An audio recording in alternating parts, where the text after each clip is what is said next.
The morning was still fresh with the sound of birds and the cluck of the chickens as the sun's rays streamed through the thin slits of the small farmhouse window.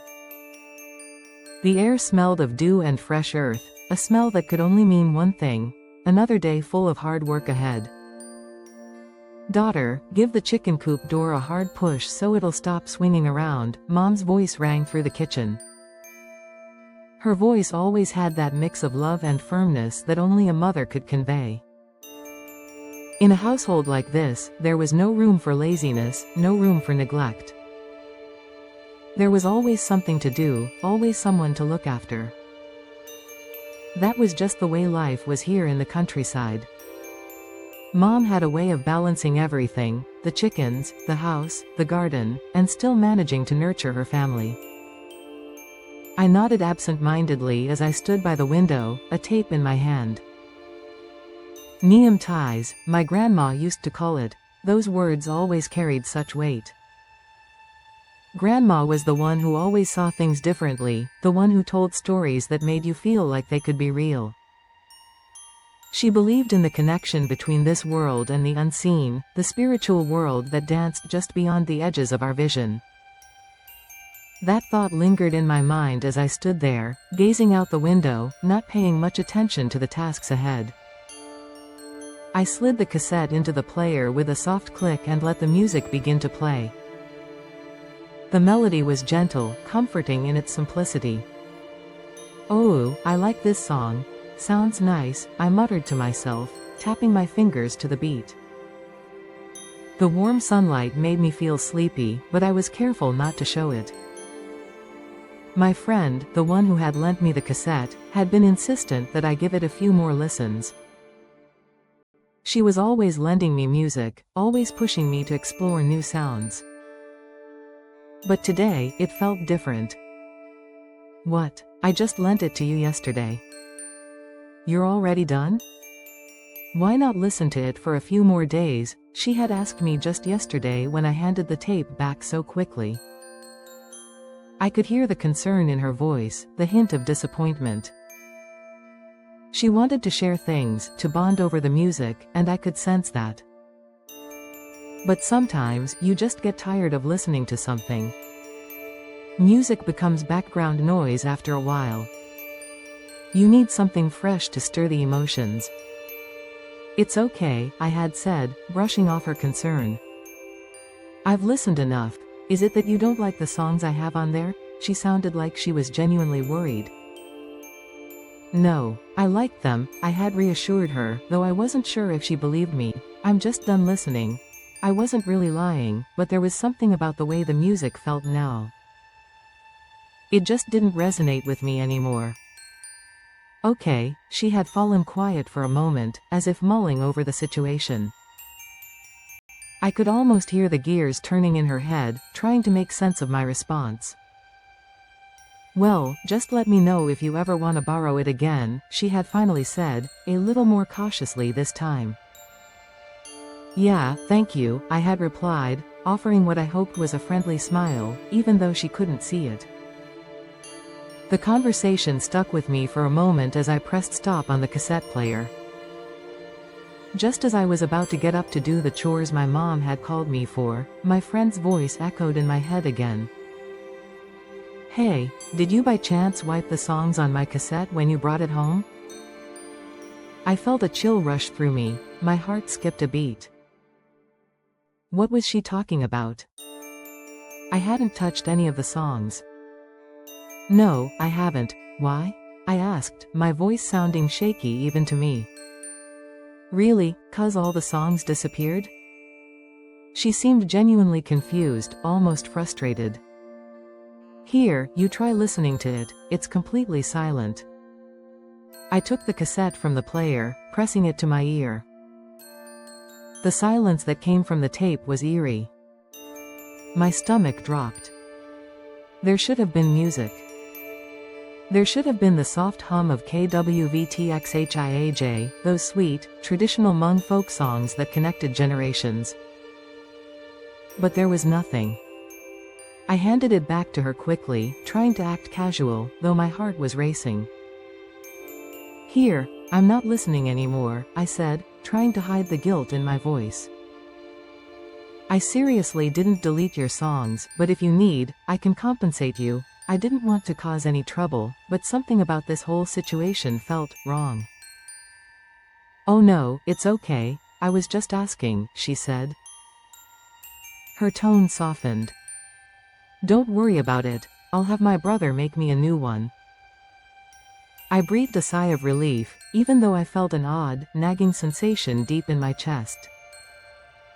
Something wasn't adding up. But I didn't press it.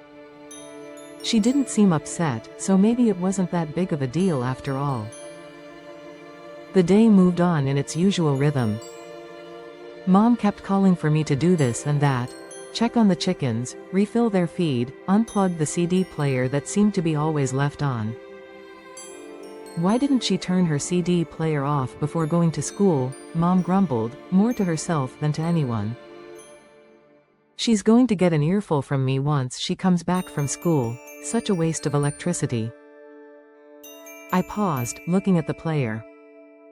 What? I'm pretty sure I turned it off, I muttered under my breath, confused.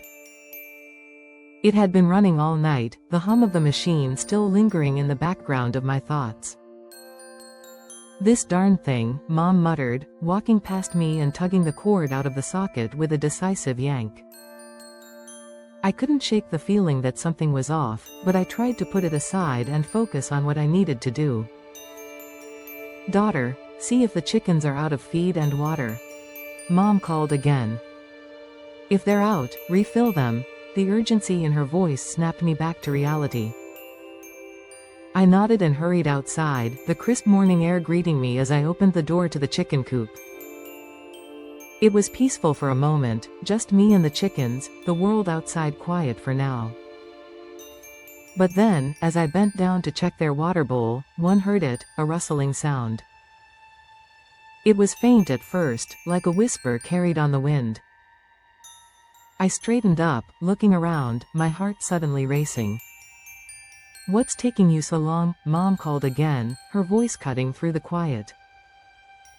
I'm coming, I stammered, my voice shaky. Something didn't feel right.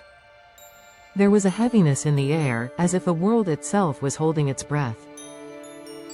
Suddenly, an image flashed in my mind, a figure, standing by the garden near the big tree.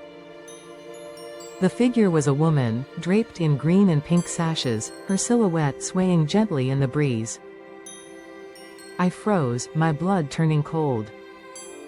Mom, I called, my voice trembling. I saw something, someone. Don't be a liar like that, Mom snapped, not looking up from her work. Why would you say something like that? I could feel my hands shaking as I clutched the feed bucket. Mom, I swear, I saw it. She was there, by the tree, singing KWVTXHIAJ. Just like the stories Neum Ties tells. Mom didn't answer immediately. She just shot me a skeptical look, her lips tight. Come on, there's no ghost around here, especially not one in full Hmong outfits. She laughed dismissively, though there was a slight tremor in her voice. But then, later that night, when Grandma came by for dinner, she looked at me strangely. Oh my, daughter and son-in-law, no wonder. Grandma's voice was softer than usual, her eyes far away, as if she were lost in some distant memory. What is it, Neum Ties? I asked, my voice trembling with curiosity. Grandma paused, her hands trembling slightly as she adjusted her shawl. The other day, when I babysat the kids at your house. I was doing dishes in the sink when something swooshed by, outside the kitchen window. I blamed it on my old age, thought maybe I was seeing things, but, she trailed off, her eyes darkening with something I couldn't quite place. Later that day, as dusk was settling in, Grandma went outside to water the garden. She spoke softly, as though remembering the moment vividly. There she was, right under the tree, just as you said. She was singing, KWVTXHIAJ, swaying back and forth. Slowly, like a poem, like she was calling to something, or waiting for someone. I stared at Grandma, her words sinking in slowly. What do you think it means, Neum ties? Grandma didn't answer immediately. Instead, she looked to Grandpa, who stood silently beside her. Honey, is this your family's old house? He asked quietly, his voice low and careful. I turned to look at them, my heart pounding. What do you mean? I asked, my voice barely a whisper. Grandma's eyes lingered on the garden, on the tree where I had seen the figure just hours earlier. And then, in the most serious tone I had ever heard from her, she said simply, sometimes, the past has a way of reaching out.